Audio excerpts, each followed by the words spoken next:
Bismillahirrahmanirrahim. Assalamualaikum warahmatullahi wabarakatuh. Waalaikumsalam warahmatullahi wabarakatuh. Kepada yang kami hormati Ibu Kepala Sekolah, yang kami hormati Bapak Arif Lukman sebagai narasumber, yang kami hormati Bapak Ibu Guru SMA Negeri 1 Kaliwungu.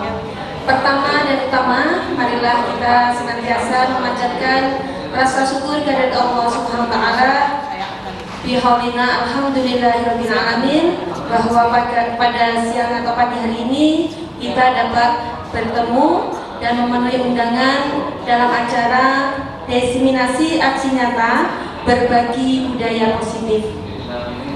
Sholawat salam tak lupa kita aturkan kepada junjungan Nabi Muhammad SAW yang senantiasa kita tunggu-tunggu syafaatnya di yaumil qiyamah. Amin amin ya rabbal alamin. Adapun susunan acara pada pagi hari ini, yaitu yang pertama pembukaan, acara yang kedua sambutan dari Ibu Kepala Sekolah, yang ketiga acara inti, acara yang keempat lain-lain, dan yang terakhir penutup. Marilah Bapak dan Ibu, kita buka acara pada pagi hari ini dengan bacaan basmalah bersama. Bismillahirrahmanirrahim. Terima kasih. Semoga dengan bacaan basmalah tadi dapat memperlancar acara demi acara pada pagi hari ini. Kita lanjutkan acara yang kedua, yaitu sambutan dari Ibu Kepala Sekolah. Kepada yang terhormat Ibu Siti Nurikoyati SPD MA, disilahkan.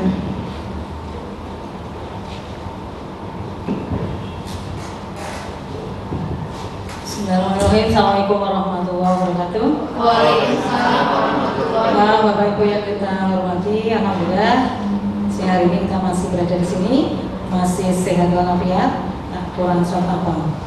Bapak Ibu, kita perlu mengucapkan selamat kepada Bu Rizka SPD dan Pak Arif Lukman SPD yang telah lolos untuk tahap awal ya, calon guru penggerak tahun 2022 untuk angkatan 7 ya Bu ya. Jadi kita harapkan mereka berdua ini tetap semangat untuk melanjutkan tahap seleksi berikutnya sehingga menjadi calon betul-betul menjadi guru penggerak. Karena ini guru penggerak itu sangat-sangat bermanfaat untuk mengawal proses pembelajaran ke depan yang sesuai harapan Undang-Undang Dasar 1945. Dan jejak mereka ini kita harapkan juga diikuti oleh guru-guru yang lain.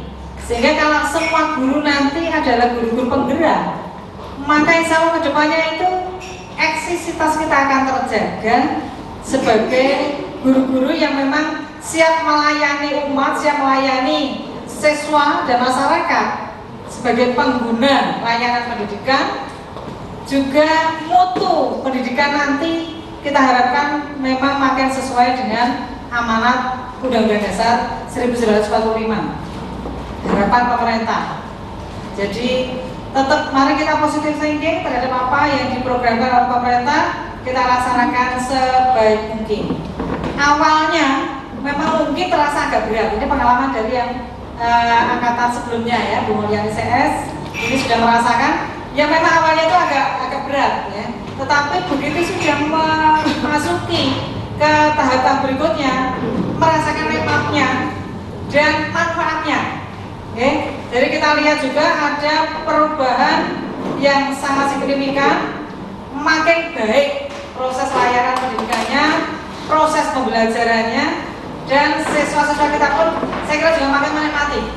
Karena untuk IKM ya seperti yang dilakukan oleh para CGP ini selevel atau hampir sama sebenarnya dengan sekolah menyenangkan. Kalau dulu kita menggunakan sekolah menyenangkan, itu bukan semata-mata terbocah sama sekolah menghore-hore, hura-hura, happy-happy, tidak seperti itu. Ternyata karena tetap ada rambu-rambu yang perlu dilakukan, yang perlu diarahkan. Jadi siswa itu menjadi sumber utama menjadi pelaku utama yang perlu kita layani. Tetapi ya pelayanan tidak semata-mata manut mereka semau mudahnya, tidak. Jadi mereka kita hargai sebagai pembelajar yang hebat, sebagai generasi muda yang juga punya pemikiran, yang biasa diajak kompromi demi peningkatan kualitas diri. Jadi merdeka tetapi terarah. Jadi harapannya generasi muda yang akan datang itu adalah generasi yang happy, yang enjoy untuk menatap masa depan, tetapi betul-betul akan menjadi insan yang kamil, insan yang bisa menjadi uswatun hasanah, insan yang hebat, tetapi tetap berakhlakul karimah. Ya, jadi mari kita tetap melanjutkan kegiatan CGP ini, kita lakukan dengan sepenuh hati, dengan keikhlasan. Ya, semoga diridhoi oleh Allah SWT. Amin. Dan sekali lagi selamat serta terima kasih semuanya. Assalamualaikum warahmatullahi wabarakatuh. Terima kasih pada Ibu Kepala Sekolah yang telah memberikan sambutannya. Kita lanjutkan acara yang ketiga, yaitu acara inti, yaitu pemaparan materi yang akan disampaikan oleh Bapak Arif Lukman. Kepada yang terhormat Bapak Arif Lukman, dipersilakan. Terima kasih Bu Rizka atas kesempatan yang telah diberikan. Assalamualaikum warahmatullahi wabarakatuh. Biar badan-badannya tidak terasa capek, mari kita melakukan pijat-pijatan dulu, betul ya. Kita melakukan peregangan dulu biar fresh, karena saya rasa tadi sudah duduk lama 2 jam untuk rapat. Alangkah baiknya kita menyegarkan diri. Nah, Bapak Ibu mohon perhatiannya untuk bisa berdiri dulu. Bisa ikuti gerakan saya ya. Yang pertama, kita regangkan tangan kita, karena tadi saya rasa banyak yang lemes gitu kan. Biar gak lemes, kita regangkan tangan kita gitu. Ya. Terus kita kepakkan sayap. Ini artinya bahwa kita itu punya keinginan untuk terbang tinggi ke atas. Ya. Terus biar ada peningkatan, ada kemajuan untuk lebih tinggi lagi, kita tarik. Gitu. Enak ngarep. Terus kita hempaskan, keluarkan energi negatif. Wah. Bisa ya Bu ya? Lagi ya, one more. Sekali lagi. 1, terbang, burung terbang, tarik ke atas, hempaskan. Alhamdulillah. Gimana? Sudah segar semuanya? Oke, kalau belum, saya tambah lagi. Karena kita biar berpikiran positif, kita senam otak Bapak Ibu. Senam ini saya pelajari saat saya masih kecil gitu kan. Larinya adalah kita gerakan, biasanya kita gerakan tangan, gerakan kaki, gerakan kepala itu udah biasa. Kalau kita gerakan wajah kita, mulai dari alis kita, 1, 2, 3, 4, 5, 6, 7, 8. Tertawa nggak apa-apa, itu membuka aura positif kita gitu. Terus yang kedua ya, kita putar mata kita, walaupun kita matanya nggak berputar, tapi kita seolah-olah memutarkan mata, Bapak Ibu. Mulai ya, bisa ya, Bismillahirrahmanirrahim. 1, 2, 3, 4, balik ke kiri, gantian. 1, 2, 3, 4. Lagi ya, lagi. Sekarang hitung kita ya, hitung ya. 1, 2, 3, 4, 6, 7, 8. Sekarang telinga, walaupun kita nggak bisa gerakan, tapi kita seolah-olah berimajinasi bahwa telinga kita bergerak. Bergerakan tanpa harus pakai tangan, Pak Puji. Gerakan terserah, yang penting kita seolah-olah itu telinga kita bergerak gitu. Nggak apa-apa, tapi imajinasi kita bergerak.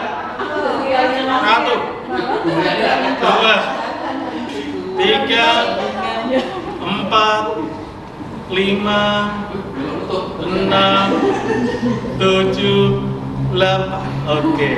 Sekarang kita senyum, ya kan? Biar awet muda, biar tidak ada keriput-keriput, kita senyum.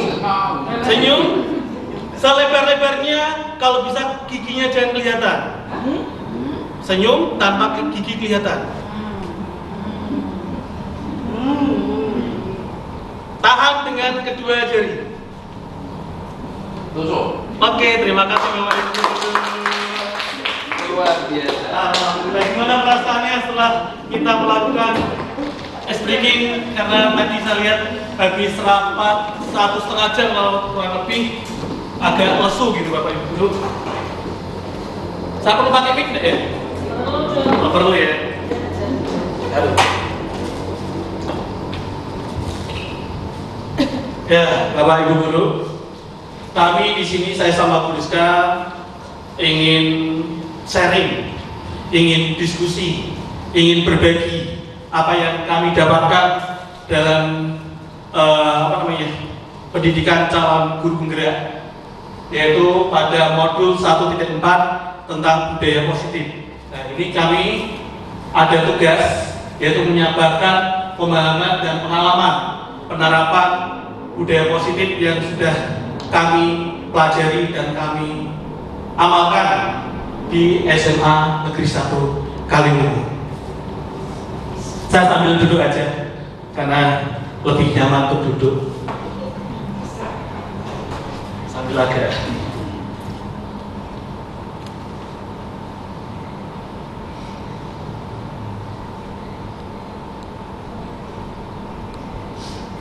Ya. Yang pertama kita akan mendefinisikan Bapak Ibu guru pengertian dari budaya positif. Kalau menurut Bu Imah, budaya positif itu apa? Sambil mendesak. Ya nggak apa-apa. Mana kalau orang ngomong. Ya, terima kasih. Menurut saya budaya positif adalah aktivitas atau pembiasaan yang dilakukan yang tujuannya adalah mempunyai makna positif atau hal positif. Terima kasih. Luar biasa sekali. Super. Sekarang Pak Muji ini kan, ini yang sebagai sesepuh untuk menyampaikan pendapatnya tentang budaya positif itu seperti apa? Sesepuh, bini sepuh, dan kaspuhan. Yeah. Dan tukang nyepuh. Budaya positif, pengertian ya Pak ya? Iya. Iya. Budaya itu saya artikan sebagai kebiasaan. Ya. Positif itu berarti yang baik-baik. Jadi membiasakan sesuatu yang baik, baik dalam hal ranah agama, ranah sosial, ranah apapun, dan itu yang bisa diterima secara umum. Makanya ya, seperti yang disampaikan Pak Mujito, bahwa budaya itu adalah kegiatan yang berkelanjutan, terus-menerus, dan yang diwariskan. Positif itu jelas perbuatan yang baik-baik, yang seperti yang tadi, yang umum. Kita mengharapkan budaya positif ada di SMA kita, seperti disiplin yang positif, kan? Terus ramah anak itu juga termasuk budaya positif. Terima kasih. Yang paling muda siapa ya? Mbak Konita? Bukan, Bu Ida. Bu Ida. Mohon maaf saya pakai kacamata tapi wajahnya mirip Mbak Konita. Itu ke depan. Bisa ke depan untuk membantu saya. Bu Riris, saya kasih tugas. Genggamkan tangan ibu. Nah, menggenggam. Bu Ida di sini. Jangan lupa untuk lihat depan. Bu Riris, ini kepala tangan jenengan ini ada sesuatu yang paling berharga yang harus dijaga, yang harus dirahasiakan. Ada agar orang lain tidak bisa mengetahuinya. Sedangkan Bu Ida tugasnya adalah berusaha bagaimana caranya membongkar rahasia itu. Bisa pakai cara intimidasi, bisa pakai cara merayu, bisa pakai cara apapun yang minat Bu Ida. Bisa titik-titik bisa. Monggo, gimana caranya jenengan membuka ini? Ini ada maknanya, tapi nanti maknanya nanti. Yang penting berusaha dulu. Coba Bu Ida. Pak Puji. Nah, sekarang saya ingin melakukan apa namanya? Permainan. Saya minta bantuan untuk dua orang. Iya. Iya. Pakai apa? Terserah. Pemaksaan berarti. Kekerasan. Bisa? Itunya kekerasan.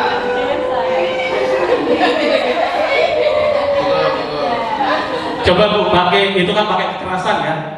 Coba sekarang kalau pakai kata-kata, katanya rayuan itu bisa meluluhkan. Kata-kata itu bisa meluluhkan gunung es yang besar gitu. Coba Bu, pakai rayuan coba.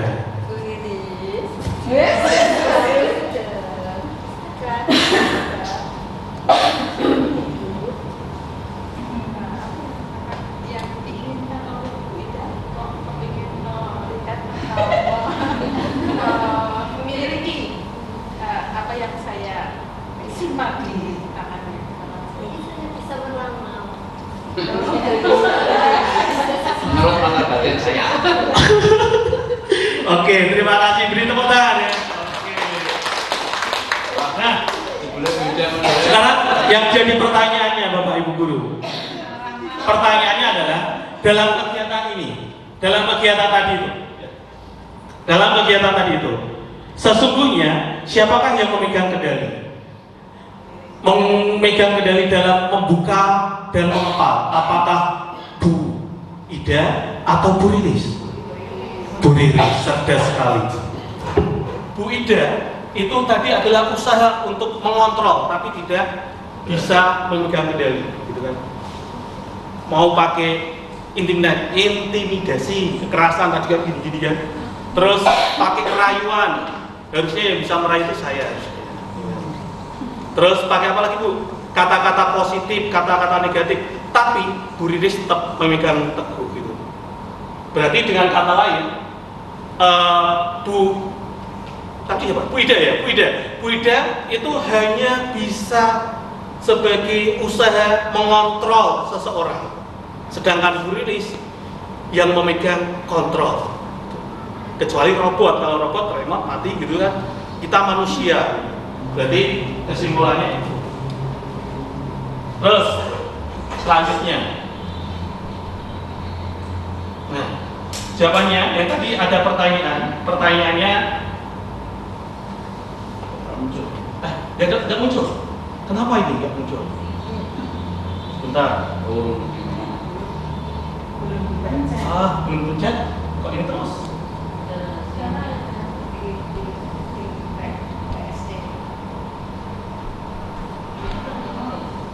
Skip dulu. Skip. Oh, sebentar.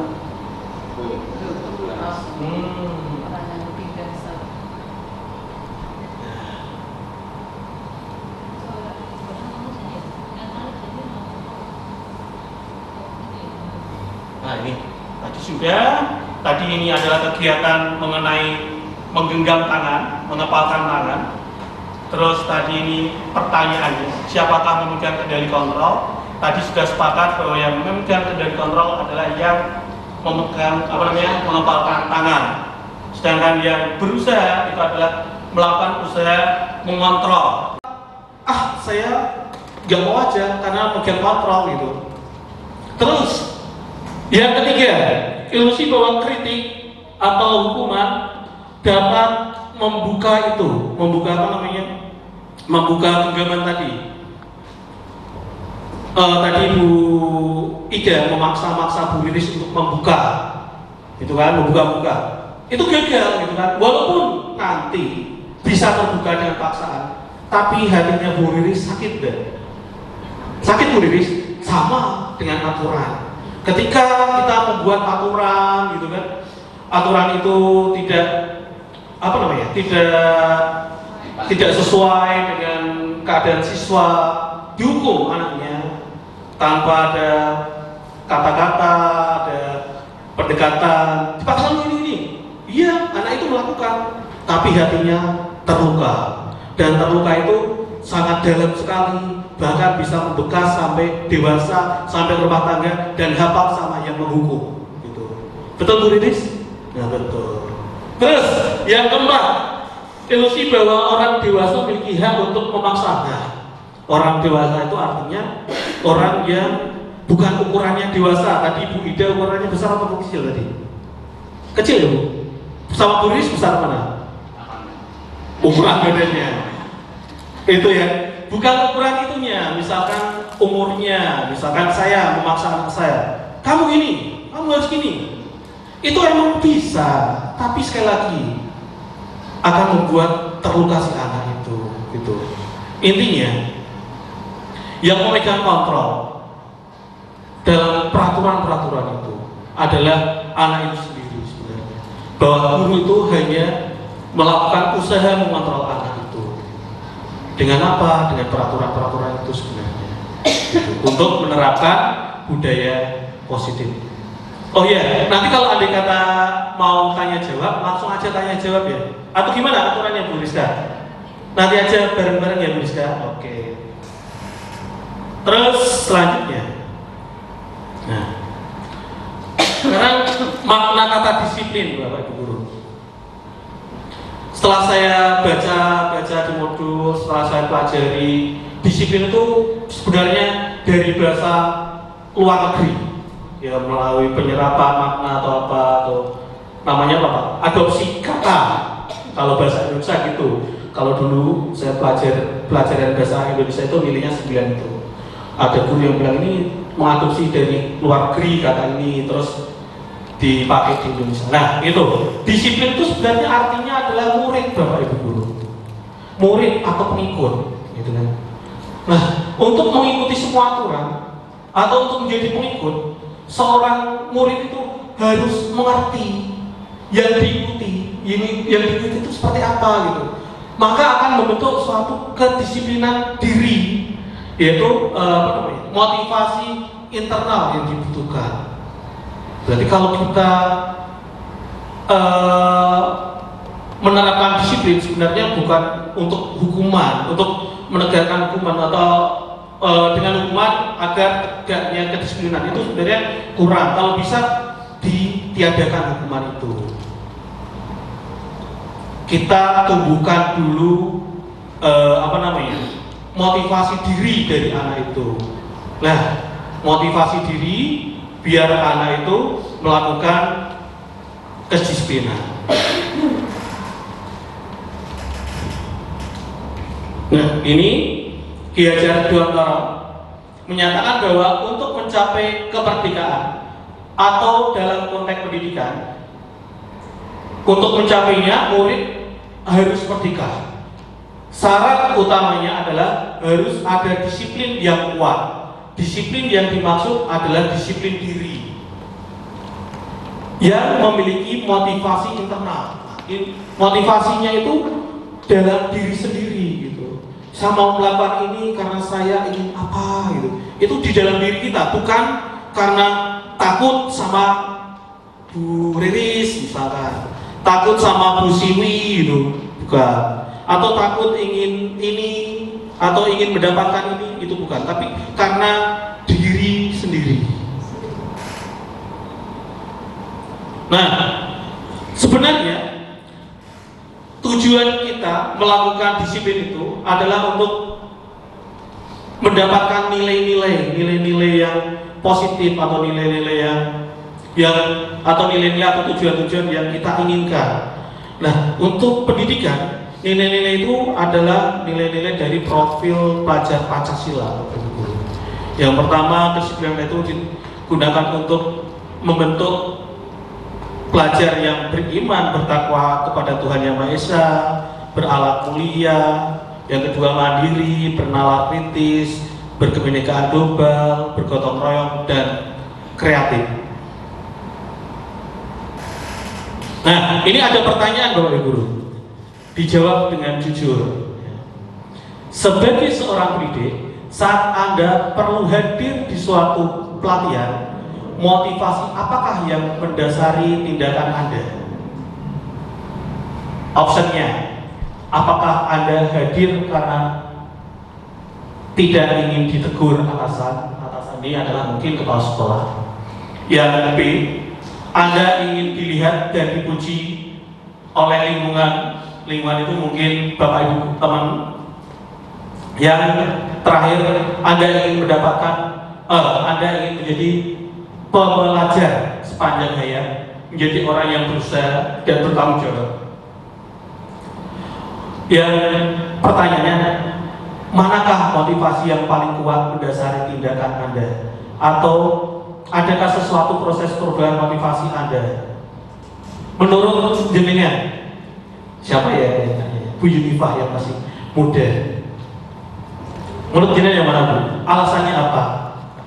Menurut jenengan dulu pilihannya apa? A, B, C, D, E, F, C. Luar biasa. Ciri-ciri anak muda Bu, tegas, tanpa banyak apa Bu? Banyak pikir. C gitu. Sekarang why? Ada why? Alasannya adalah karena ingin mencari informasi lebih untuk bisa belajar tentang banyak hal. Iya, luar biasa sekali. Berarti kita cari alasan yang lain dari Bapak Ibu Guru. Bu Ima sebenarnya. Bu Ima lagi, aduh. Bu Ras, ya biar kelihatan Bu, kelihatan eksis. Kalau saya Maaf. diminta untuk mengikuti pelatihan misalnya, karena pertama pengen tahu ada apa sih di pelatihan tersebut. Kemudian yang kedua, pengen bisa menerapkan seandainya nanti dalam pelatihan itu ada hal-hal yang baik yang bisa diterapkan langsung pada saat pembelajaran. Mungkin kalau itu tentang pembelajaran. Begitu, terima kasih. Oke, terima kasih Bu. Iya. Terima tangan. Ya. Terus selanjutnya masih ada. Nah, ini ada lagi. Bila di sekolah Anda tidak ada aturan mengenai teguran kalau sering datang terlambat, pertanyaannya adalah, ya, apa yang Anda lakukan? Gitu.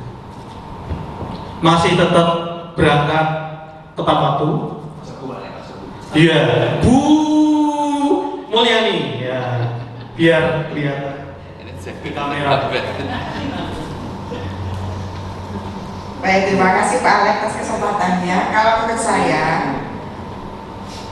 tetap kita dari sebagai pembelajar juga sebagai teladan, jadi harus memotivasi diri. Tujuannya bukan untuk pamer atau melihat kita yang lebih baik, tidak, tapi kita lebih menghargai pada nilai-nilai kebajikan diri sendiri. Jadi kalau kita sebagai guru, ya usahakan tepat waktu, kalau bisa di awal, ya lebih awal daripada tupoksinya. Misalnya jam 7 masuk, ya kita harus kurang dari jam 7 sudah standby. Seperti kegiatan kita yang dilaksanakan di SMA Kaliwung itu kan udah masuk jam 6.55 dengan toleransi 5 menit itu untuk memberi kesempatan nih untuk berjalan siap-siap kemudian menuju ke ruang kelas. Nah, sehingga kita kalau bisa memberi selamat datang atau memberi salam sambutan untuk siswa kita.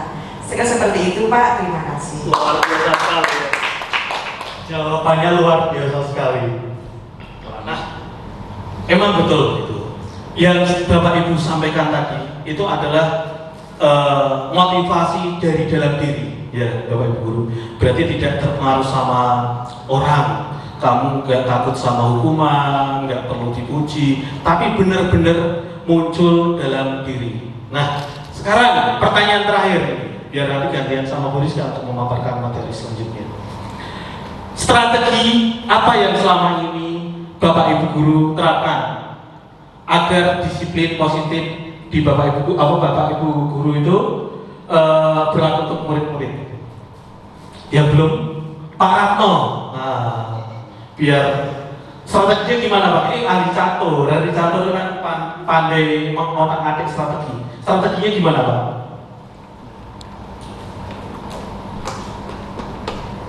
Baik, strategi saya mungkin tidak banyak omong, tapi cukup memberikan contoh saja.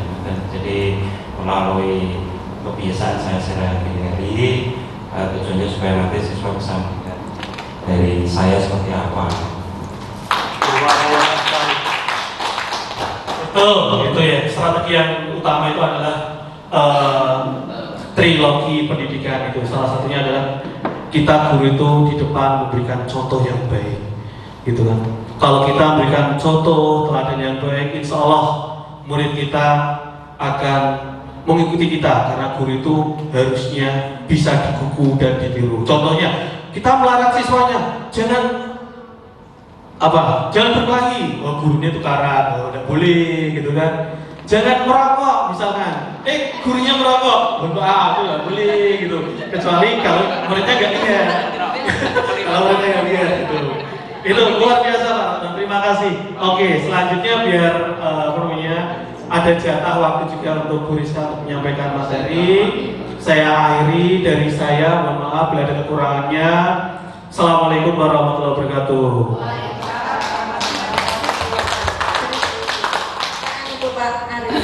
Demikian Bapak Ibu paparan materi yang telah disampaikan oleh Bapak Arif Lukman.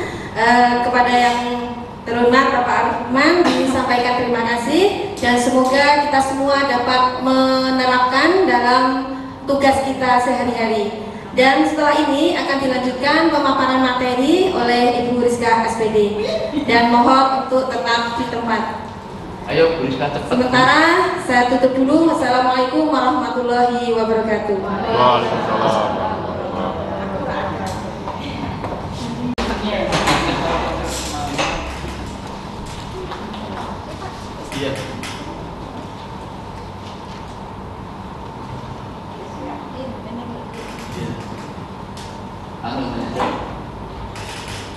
Jangan lupa nanti foto dulu kalau ya selesai, jangan LNG, masa di LNG. Saya tak kita fotonya dulu deh saya. Assalamualaikum warahmatullahi wabarakatuh. Waalaikumsalam warahmatullahi wabarakatuh. Bapak Ibu yang kami hormati, kita lanjutkan di diseminasi sesi kedua, masih pada budaya positif. Namun di kesempatan ini pemateri adalah Ibu Rizka SPD dengan tema utama yaitu segitiga institusi, ya Bu Rizka ya. Dan beberapa contoh penerapan dari budaya positif yang sudah dilakukan oleh Ibu Rizka.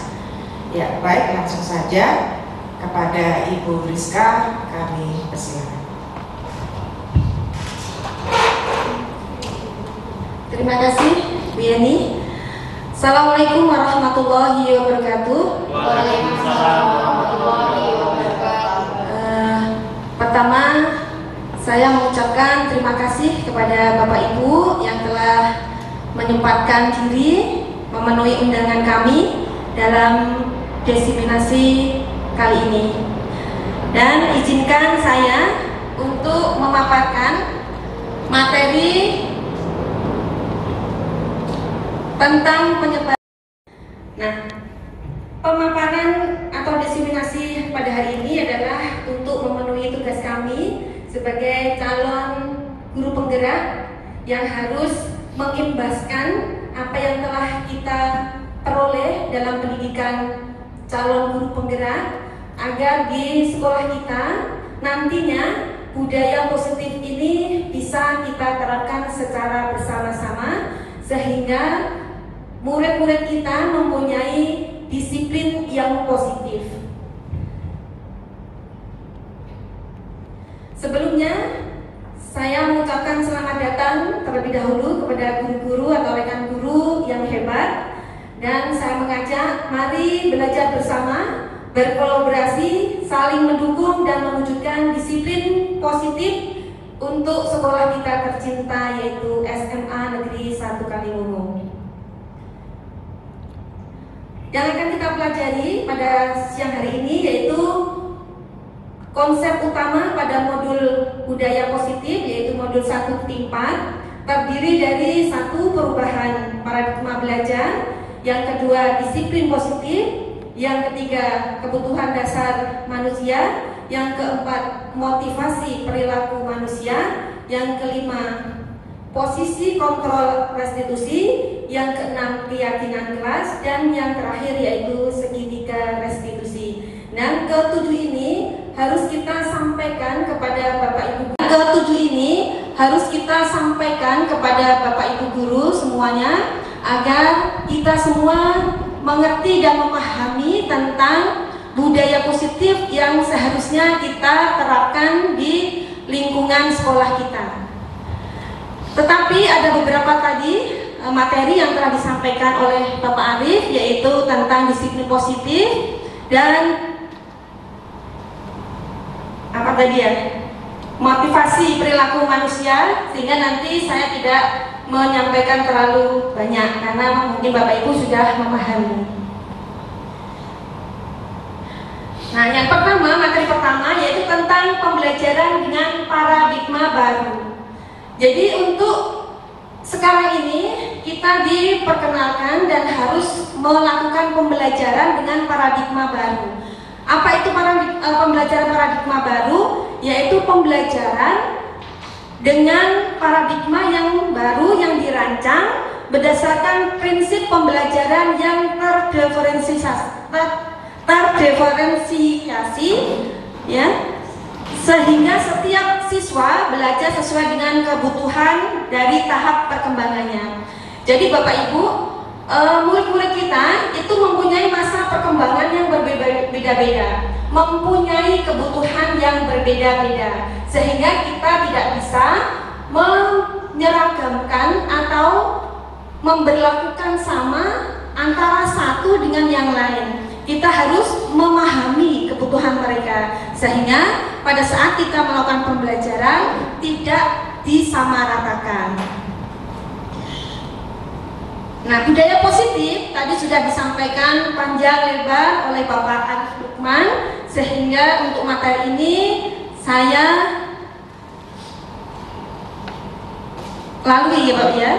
Kita langsung ke materi yang ketiga, yaitu materi tentang kebutuhan dasar manusia.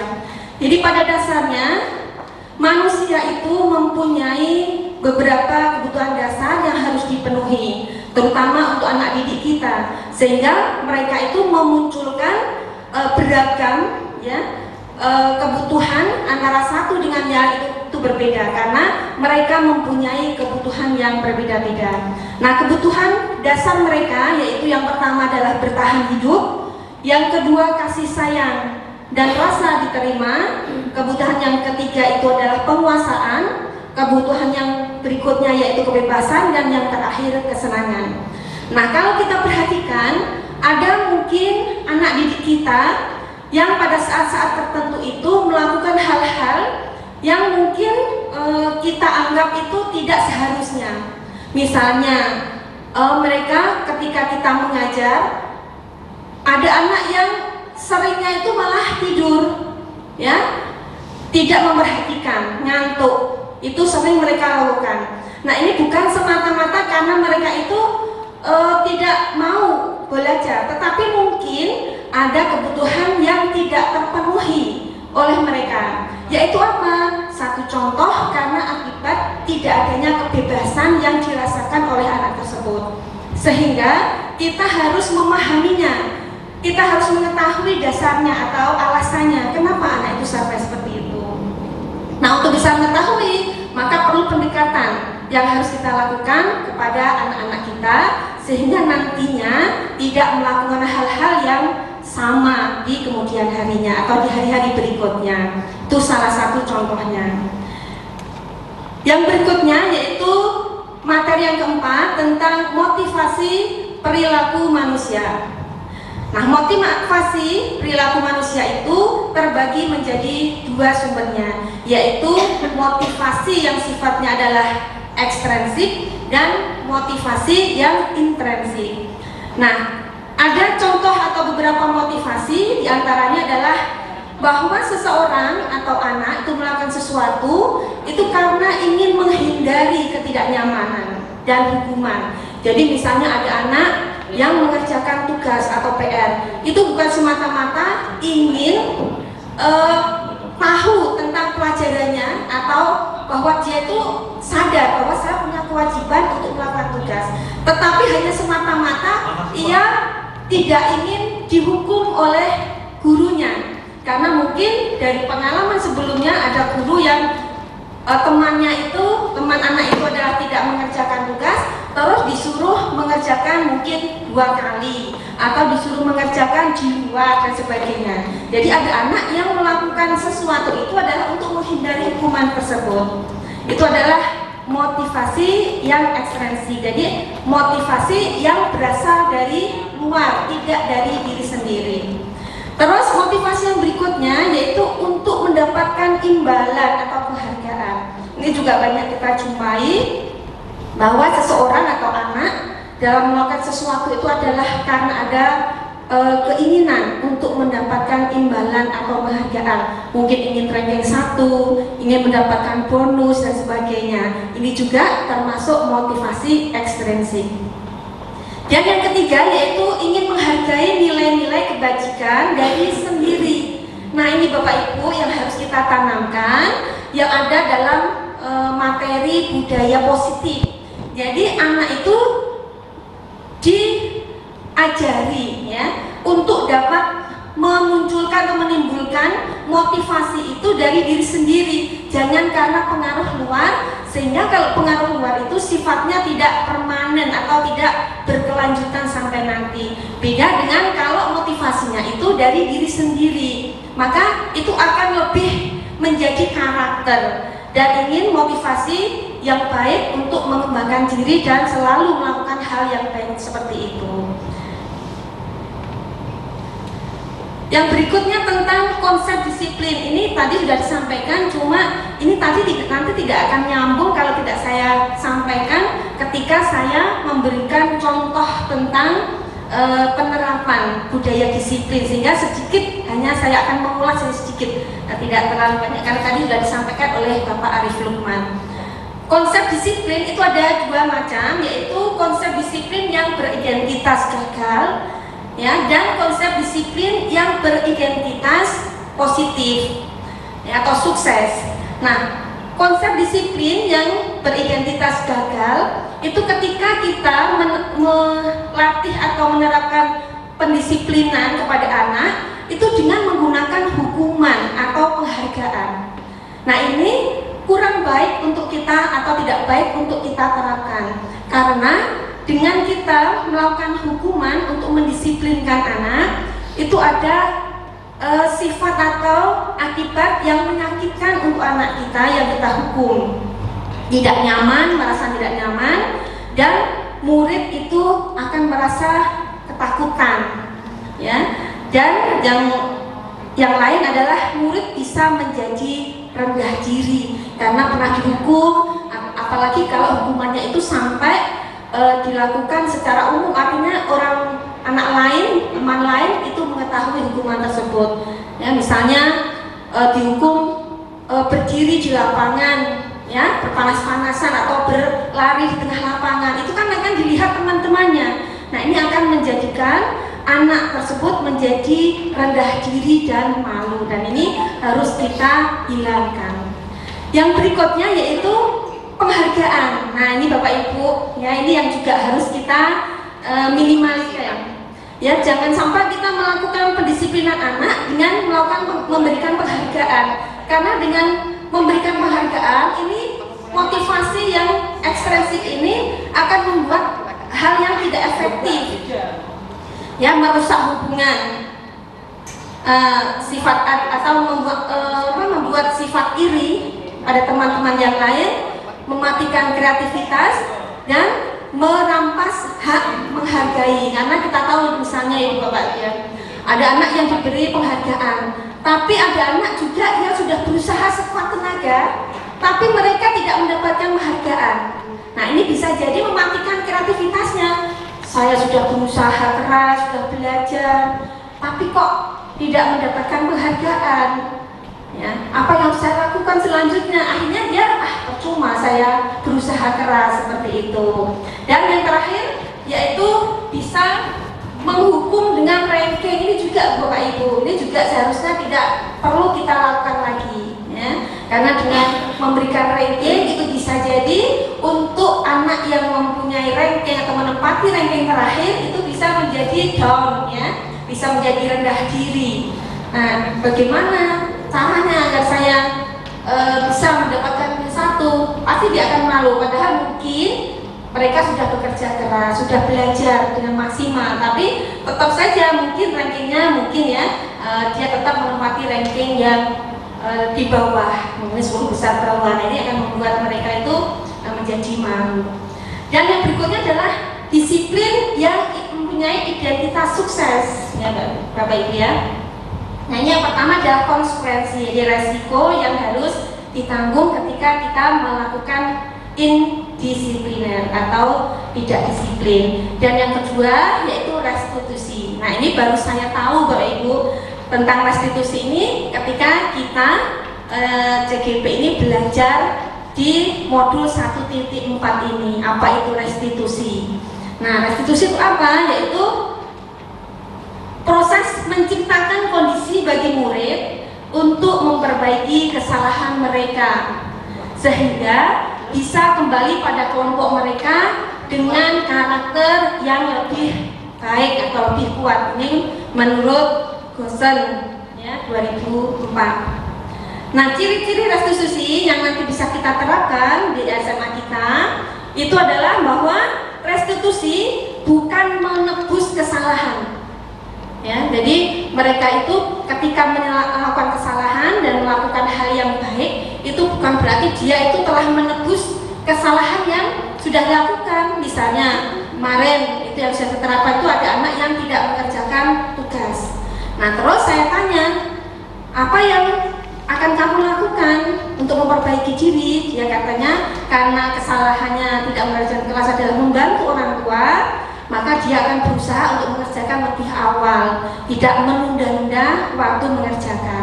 Nah, seperti ini dia mau mengerjakan lebih awal itu bukan karena dia mau menebus kesalahan yang kemarin, bukan, tetapi mau belajar dari kesalahan. Kenapa kok sampai saat kemarin saya tidak mengerjakan tugas?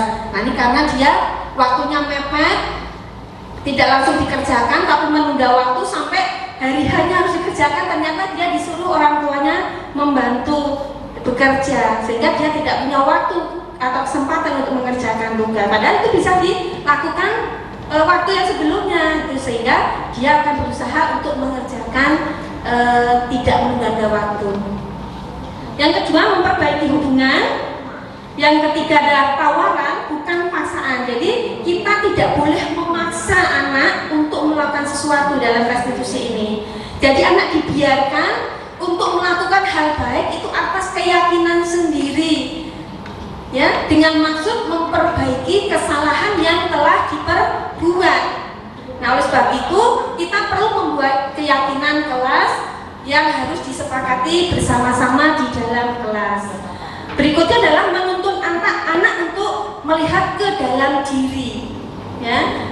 Yang berikutnya mencari kebutuhan dari dasar yang mendasari tindakan. Jadi kita harus mengetahui alasan anak itu kok sampai tidak mematuhi peraturan atau keyakinan kelas itu apa. Seperti tadi, misalnya contoh tadi tidak mengerjakan tugas, itu harus kita tanya, kenapa sampai kamu tidak mengerjakan tugas? pasti ada alasannya. Jadi sesuatu kesalahan atau tindakan itu pasti ada alasan yang mendasari sampai perbuatan itu dilakukan. Jadi jangan langsung kita salahkan, oh kamu nggak mengerjakan tugas berarti kamu harus seperti ini kita hukum. Itu jangan sampai. Terus yang berikutnya adalah fokus pada karakter, bukan tindakan. Jadi kita dalam melakukan restitusi itu, kita bertujuan untuk membentuk karakter yang baik pada anak.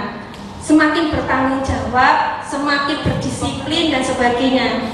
Tidak asal melakukan tindakan untuk menutup kesalahan tadi, tidak. Tapi biar karakternya itu lebih kuat pada anak itu untuk kedepannya.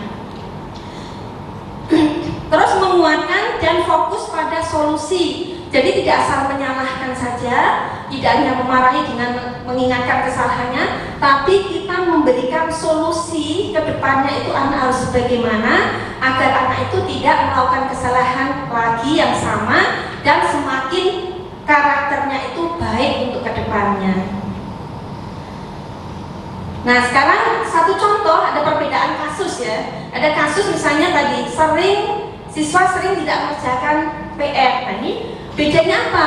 Kita memberikan hukuman, konsekuensi dengan restitusi. Nah ketika kita memberikan hukuman pada anak yang tidak mengerjakan PR, ini guru menghukum siswa misalnya adalah dengan berdiri di depan kelas. Nah itu termasuk hukuman dan ini harus kita hindari Bapak Ibu karena sudah tidak zamannya ya. Jadi kita tidak boleh menekan anak dan meminta anak itu melakukan apa yang sesuai dengan kemauan kita. Tapi kita yang harus berpihak pada murid, benar-benar memerdekakan anak tetapi tetap menuntun untuk yang baik gitu. Nah di sini ketika kita menghukum berarti guru itu dalam kondisi marah sehingga siswa menjadi takut. Nah ini yang harus kita hindari. Nah terus kalau yang konsekuensi, tadi kan yang konsekuensi itu termasuk disiplin yang sukses ya Bapak Ibu ya. Nah kalau disiplin yang konsekuensi adalah guru memberikan konsekuensi dengan mengerjakan PR ya, saat istirahat atau dikerjakan sebanyak 2 atau 3 kali. Nah itu kan hukuman, hampir sama hukuman tapi tidak. Nah ini masih nyambung Bapak Ibu. Jadi mengerjakan PR itu tidak dikerjakan, konsekuensinya ya tetap mengerjakan, tapi ada akibat yang sedikit menjadi konsekuensi, yaitu silakan kamu kerjakan tapi tapi tetap mengerjakan PR itu, jadi nyambung. Silakan kamu kerjakan tapi 2 kali pengerjaan. Nah itu masih nyambung, itu konsekuensi. Sehingga di sini guru tegas dan siswa tetap menghormati peraturan atau keyakinan kelas yang telah dibuat. Nah bagaimana dengan kalau kita menerapkan restitusi seperti nanti yang kita terapkan?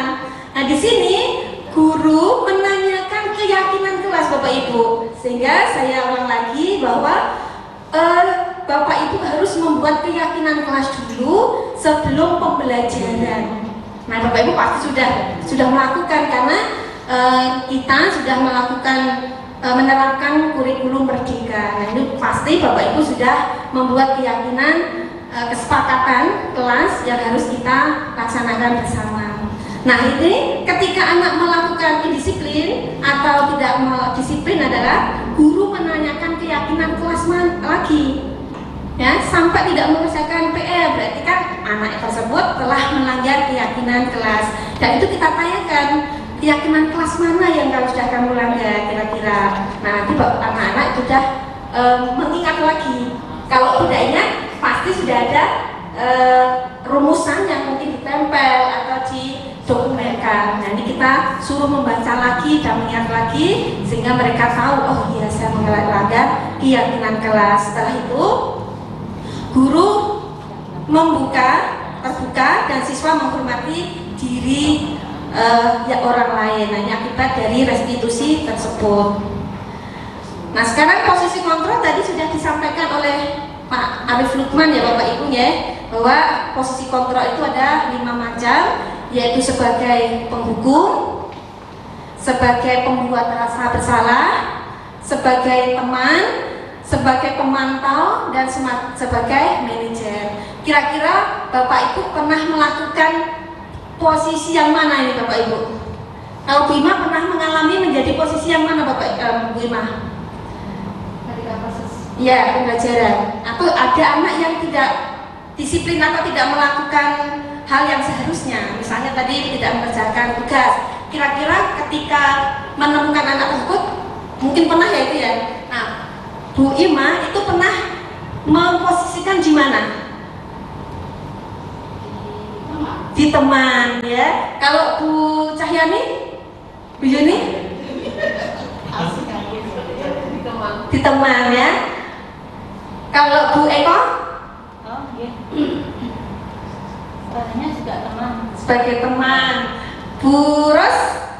Penghukum pernah, manajer pernah. Nah ini pemanuran sempurna ya. Jadi pernah menghukum juga pernah, sebagai manajer juga pernah, teman juga pernah ya Bapak Ibu ya.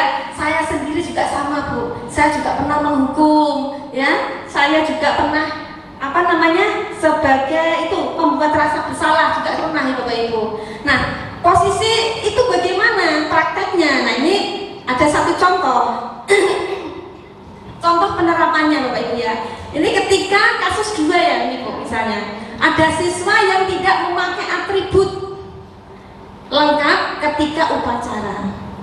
Nah ketika kita berposisi sebagai penghukum, itu kita bisa mengatakan seperti ini: patuhi aturan sekolah, lalu berdiri sana di depan barisan. Seperti kan itu sering kita lihat ya Bu ya, ada anak yang tidak menggunakan topi atau dasi, terus disuruh maju ke depan baris di tempat yang sudah dikhususkan untuk anak-anak yang lupa memakai atribut. Nah ini adalah satu jenis contoh ya posisi kontrol sebagai penghukum.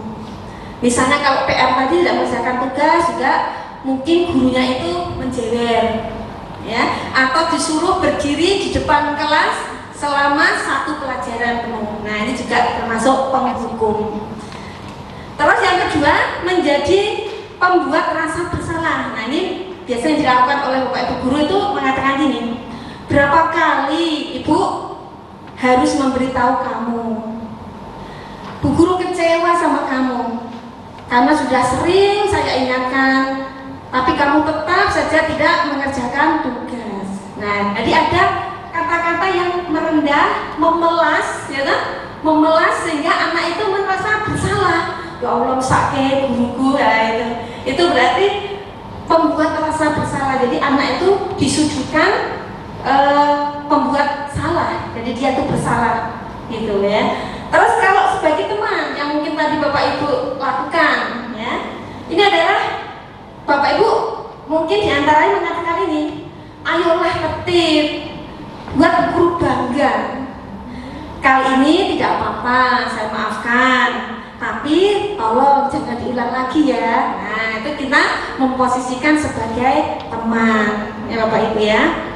Terus kalau sebagai pemantau, pemantau itu adalah mengingatkan peraturan yang ada dan nanti bisa memberi konsekuensi atau memberi hukuman.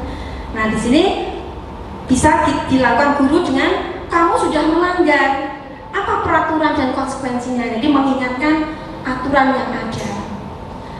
Terus manajer. Nah ini Bapak Ibu, dari 5 posisi kontrol ini, kalau menurut modul 1.4 ini adalah yang terbaik adalah manajer. Jadi kita harus berusaha untuk menjadi manajer. Di sini contohnya adalah apakah kamu tahu kesalahanmu? Kira-kira bagaimana kamu akan memperbaiki kesalahan? Jadi tidak langsung menyalahkan, tapi menanyakan alasan, mengingatkan keyakinan kelas, terus menanyakan tindakan apa yang akan dilakukan untuk perbaikan ke depannya. Itu namanya restitusi Bapak Ibu, nanti kita belajar sama-sama. Berikutnya keyakinan kelas, ini Bapak Ibu sudah mempraktekkan, sudah mengalami sehingga tidak terlalu banyak saya akan menyampaikan ini ya. Jadi keyakinan kelas itu adalah kesepakatan kelas yang harus kita lakukan bersama-sama dalam hal yang baik, ya kurang lebihnya ya. Nah terus cara membentuk keyakinan kelas. Di prosesnya adalah mendiskusikan dulu ya tentang peraturan sekolah yang secara umum, terus kita rumuskan. Ya kita rumuskan menjadi keyakinan kelas. Setelah itu untuk mengingat kita dokumentasikan dengan cara mungkin dengan menempel keyakinan kelas itu di depan sehingga anak itu selalu ingat seperti itu. Terus yang berikutnya, oh salah macam. Nah ini, nah contoh keyakinan kelas itu seperti ini, ya. Diberi waktu, belajar dengan semangat, saling menghormati, saling membantu dan bersama sampai dengan bertanggung jawab. Ini sifatnya fleksibel, tergantung dari kesepakatan kelas yang akan dirumuskan. Yang berikutnya adalah segitiga restitusi, ini Bu yang kita terapkan nantinya. Nah, namanya segitiga berarti ada 3 sisi, ya. Nah, sisi yang ada itu ditempati yang pertama yaitu menstabilkan identitas. Nah, itu dengan cara mungkin mengingatkan bahwa kita semua itu akan melakukan hal terbaik yang bisa kita lakukan. Jadi anak itu tidak selalu kita salahkan, tidak salahkan, tapi kita stabilkan ya keadaan yang anak itu takut, itu jangan sampai anak takut berkepanjangan, tapi kita stabilkan emosinya dengan cara kita katakan tidak apa-apa, semua orang pasti akan melakukan kesalahan seperti itu. Terus yang kedua, validasi tindakan yang salah. Jadi memvalidasi itu dengan cara bahwa kita ingatkan semua orang itu pasti melakukan kesalahan, atau kesalahan ini tidak kamu saja yang melakukan, temanmu juga sama sih pernah ya melakukan kesalahan, tapi sudah melakukan perbaikan. Jadi kita ingatkan bahwa tidak hanya dia saja yang melakukan kesalahan, tapi orang lain juga melakukan kesalahan karena itu manusiawi. Ini agak sulit Bapak Ibu ya, karena kadang bertentangan dengan keyakinan kita sebelumnya. Tapi memang ini seharusnya, karena anak itu mempunyai kebebasan dan harus merdeka belajarnya. Jadi kita mau tidak mau harus bisa menerapkan segitiga restitusi ini. Terus yang ketiga yang tadi saya katakan yaitu menanyakan keyakinan kelas yang sudah disepakati. Jadi yang telah dilanggar itu kita ingatkan, kamu kan sudah sepakat, sudah ikut merumuskan keyakinan kelas, di mana keyakinan kelas itu harus kita sepakati. Mana yang kamu langgar? Nah seperti itu baru setelah kita ingatkan, anak kita bimbing untuk memilih tindakan apa, ya. Kita dorong untuk mereka itu melakukan tindakan apa untuk perbaikan ke depannya agar tidak melakukan kesalahan lagi tentang hal yang sama. Dan yang terakhir ini Bu, ada contoh penerapan yang bisa menjadi gambaran bagaimana budaya positif itu kita berlakukan di sekolah. Monggo kita saksikan bersama-sama. Oke, selamat pagi. Selamat pagi Bu Rizka. Selamat pagi. Nah ini kenapa nih nggak bawa topi sama Desi? Kan ini hari Senin. Gimana? Lupa atau masih di tas? Maaf Bu, topi dari saya ketinggalan. Oh nggak apa-apa. Kalian kan senang sekali, nggak usah takut karena lupa membawa topi sama Desi itu manusiawi. Minggu lalu juga temanmu ada yang tinggalan kan? Ya Bu, tapi saya takut nanti disuruh beres di depan sama anak-anak yang melanggar. Ya, nggak usah. Saya malu Bu. Nggak usah malu, nggak usah takut ya, karena kita melakukan kesalahan itu pasti ada alasannya. Kenapa kamu bisa lupa bawa topi dan dasi? Saya pengen kesiangan Bu dan siap-siapnya terburu-buru sehingga lupa memakai topi dan dasi Bu. Oh gitu. Tapi kamu sudah cukup bagus loh. Karena apa? Masuk sekolahnya, datang sekolahnya kamu tidak terlambat. Itu sudah cukup bagus, gitu. Nah, kamu telat atau tidak membawa dasi dan topi, itu berarti kamu melanggar keyakinan sekolah atau tidak? Iya Bu, melanggar. Melanggar, tahu ya kalau melanggar ya. Nah, apa yang kira-kira kamu langgar pas itu? Saya tidak disiplin waktu Bu. Tidak disiplin waktu, bagus. Nah, kamu tahu penting nggak disiplin waktu kamu? Penting Bu. Penting. Kalau kamu tahu penting, berarti kamu akan melakukan perbaikan ke depannya. Tindakan apa yang akan kamu lakukan untuk perbaikan ke depannya? Saya akan bangun lebih awal dan memasang alarm biar tidak kesiangan lagi Bu. Bagus, itu berarti tindakan yang bagus. Kalau kamu sudah melakukan perbaikan itu, kira-kira kedepannya kamu mau jadi seperti apa? Karena akan menjadi orang yang disiplin dan mandiri, Bu. Udah tahu ya bahwa disiplin itu penting, dan kalau bisa jangan melanggar kesepakatan kelas yang sudah kita sepakati, gitu.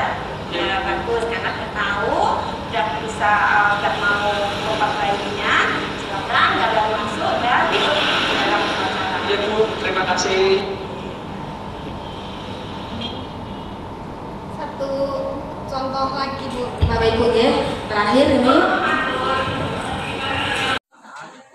Ya, Mas Hafiz, kamu tak panggil di sini, tahu alasannya kenapa? Nggak tahu, Pak.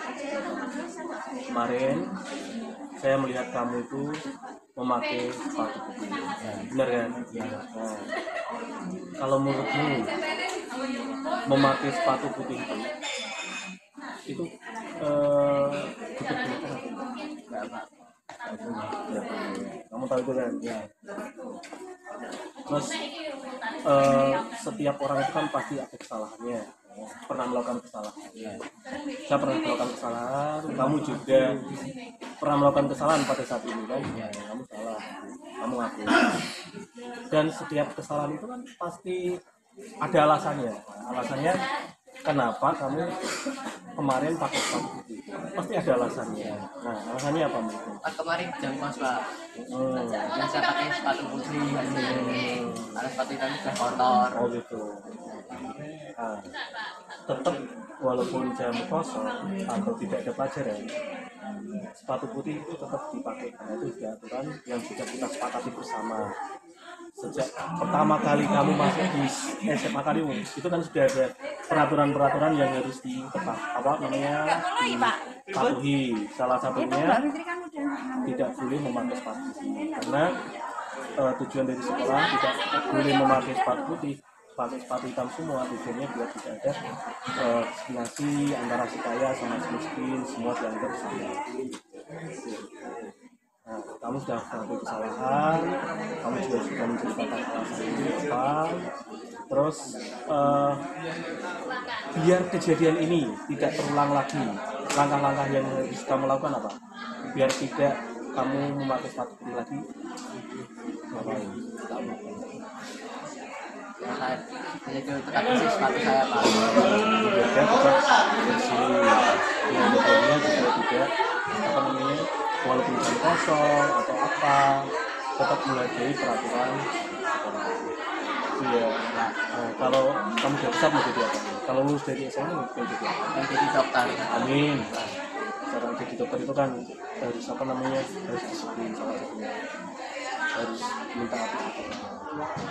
Baca ya, dan diulangi ya. Ya, terima kasih. Selamat beraktivitas ya. Untuk sebelum kita tutup, mungkin ada Bapak Ibu yang bertanya atau memberikan masukan. Dan jangan khawatir Bapak Ibu, di sini ada calon guru penggerak, tidak hanya saya dan Pak Arif, tetapi ada di sini Bu Sri Mulyani angkatan 7, ada Bu Wahida angkatan 7 juga, sehingga angkatan 5 ya sekitar. Ya, nanti bisa membantu menjawab pertanyaan Bapak Ibu di sini. Terima kasih. Monggo yang mau bertanya, saya persilakan. Oh ya, satu pertanyaan Bu Wahida.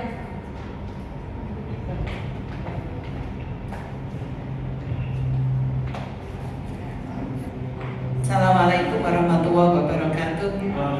Biar diskusinya hidup begitu ya. Pertanyaannya ada dua. Yang pertama, tadi kan di kelas-kelas itu kan dibuat kesepakatan kelas gitu ya, untuk menjadi keyakinan kelas. Pertanyaan yang pertama adalah, sering kali kesepakatan kelas yang dibuat itu dilanggar sendiri oleh anak-anak. Nah, jika anak-anak ini melanggar, apa yang akan kita lakukan itu? Kemudian pertanyaan yang kedua, oh iya, tadi diberikan bahwa sudah tidak jangannya kita menghukum anak gitu ya. Sebaiknya kalau ada masalah kita selesaikan dengan segitiga restitusi begitu ya. apa yang harus kita lakukan kalau misalkan kita melihat teman kita masih menggunakan hukuman, sebaiknya apa yang harus dilakukan? Begitu, matur nuwun. Assalamualaikum warahmatullahi wabarakatuh.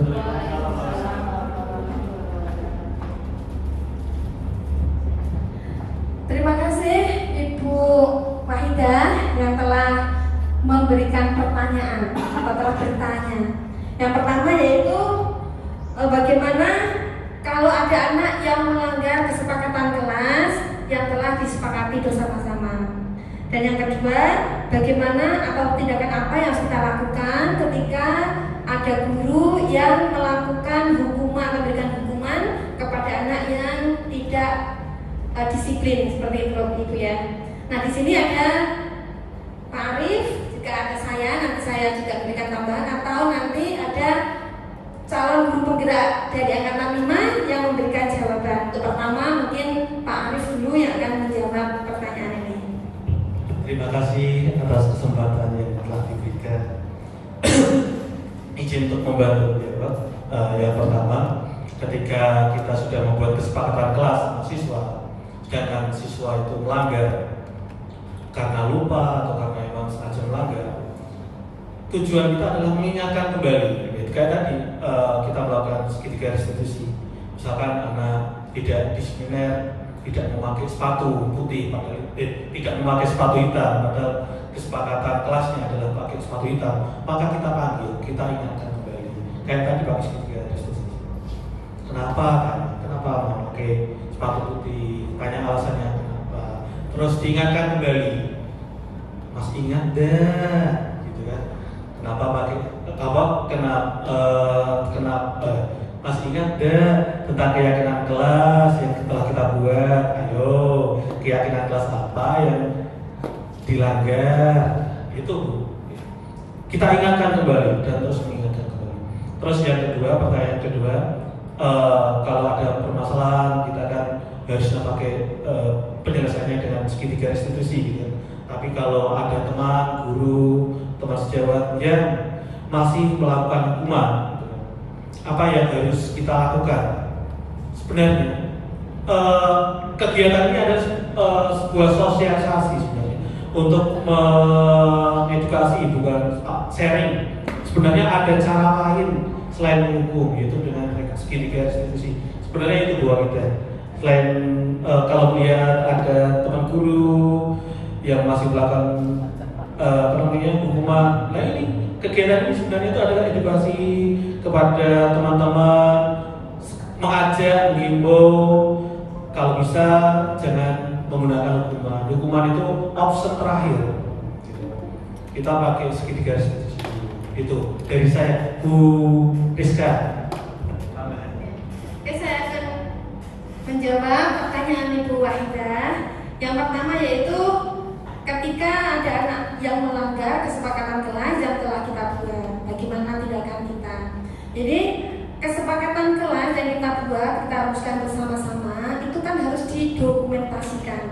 Didokumentasikan bisa dengan di print out, terus kita arsip, dan lebih baik lagi ketika kesepakatan kelas itu kita tempel, sehingga anak itu setiap saat ingat, melihat, membaca, dan mengingat terus. Nah, ketika dia tetap melanggar, ya kita ingatkan lagi. Oh, mungkin dia lupa membaca lagi atau lupa kesepakatan itu, sehingga kesalahan atau pelanggaran itu kita tanyakan lagi. Pernah kan kita membuat kesepakatan kelas? Nah, pasti dia akan menjawab iya. Kalau sampai tidak, ya kita tunjukkan kesepakatan kelasnya, suruh membaca lagi. Nah, coba dari kesepakatan kelas ini mana yang telah kamu langgar. Dia akan mencari mana yang dilanggar. Nah, setelah dia akan tahu, maka kita akan menanyakan alasan kenapa sampai dia melanggar keyakinan kelas tadi. Nah, setelah kita tahu alasannya, tidak langsung kita marahi, tetapi kita beri solusi ke depannya agar tidak mengulang kembali dengan cara tidak kita beri solusi langsung, tapi kita istilahnya apa ya, merangsang agar mereka itu menemukan sendiri tidak kita yang menunjukkan kamu berarti besok itu bangunnya harus pagi misalnya, kamu harus mengerjakannya lebih awal setelah disuruh harus langsung dikerjakan, tidak. Tapi kita arahkan agar dia itu menemukan jawaban yang bisa dilakukan untuk perbaikan ke depannya seperti itu. Jadi tidak memaksa harus melakukan yang kita inginkan, tidak. Terus yang berikutnya adalah ketika ada guru yang melakukan hukuman kepada anak. Nah ini kita harus tahu dulu, kira-kira guru itu sudah pernah mendapatkan ilmu ini atau belum, kan gitu toh? Ya enggak? Kalau belum pernah dapat ilmu ya tetap seperti itu, karena yang namanya hukuman itu cara paling jitu, ya enggak Bu? Paling praktis, paling jitu, paling cepat yang katanya bisa mendisiplinkan anak. Misalnya tidak membuat PR, nah besok kamu harus mengerjakan kamu harus mengerjakan 3 kali. Nah itu pasti anak besoknya takut, kan gitu. Kamu harus berdiri di depan, nggak usah ke pelajaran. Nah besok pasti takut, nggak bawa topi, nanti taruh di depan, pasti dia akan malu. Besok tidak lagi, kurang lebihnya seperti itu. Tapi itu seharusnya tidak dilakukan dalam kondisi sekarang dan seterusnya, karena tidak tepat, karena anak itu punya kebebasan, punya kebutuhan dasar yang harus dipenuhi, ya, tidak harus dipermalukan, tidak harus dikekang, ditekan. Tapi ya seperti itu kita lakukan dengan segitiga restitusi. Kita validasi, kita stabilkan, kita ingatkan keyakinan kelas yang sudah kita buat, dan kita rangsang, kita dorong agar mereka itu menemukan hal yang terbaik, tindakan yang baik untuk perbaikan ke depannya, seperti itu. Jadi tidak kita yang mencarikan solusi. Kamu berarti besok harus seperti ini, berarti topimu harus digantung di leher, jangan, ya tak? Tapi itu tadi disuruh mencari sendiri yang terbaik untuk dia dan bisa dilakukan untuk dia untuk ke depannya. Demikian Bu Wahida. Ada tambahan mungkin dari Ibu CGP Angkatan 5, Bu Sri Mulyani. Monggo Bu Mul. Ya baik Bu Rizka. Tadi pendapat yang sangat bagus dari kedua calon CGP kita angkat 7, Pak Alex dan Bu Rizka. Saya sedikit tambahin dari oh iya Arif Lukman, maaf ya Pak ya. Sudah terbiasa Pak. Saya sedikit tambahin dari modul yang sudah kami pelajari ini. Bu Wahida sebetulnya jeruk makan jeruk. Saya tahu sekali ini beliau sudah paham, tapi tidak apa-apa Bu, nanti ini bagian dari modul berikutnya. Kita ada teknik coaching sebetulnya kan. Jadi di sini kita kalau misalnya melihat teman kita yang belum sepaham atau sevisi, ya kita harap maklum dulu karena memang pembelajarannya belum sampai ke sana. Jadi kita tidak boleh memaksa. Karena prinsipnya sesama guru, dan kita kan posisinya setara, sama-sama guru, jadi tidak boleh saling menggurui kan seperti itu.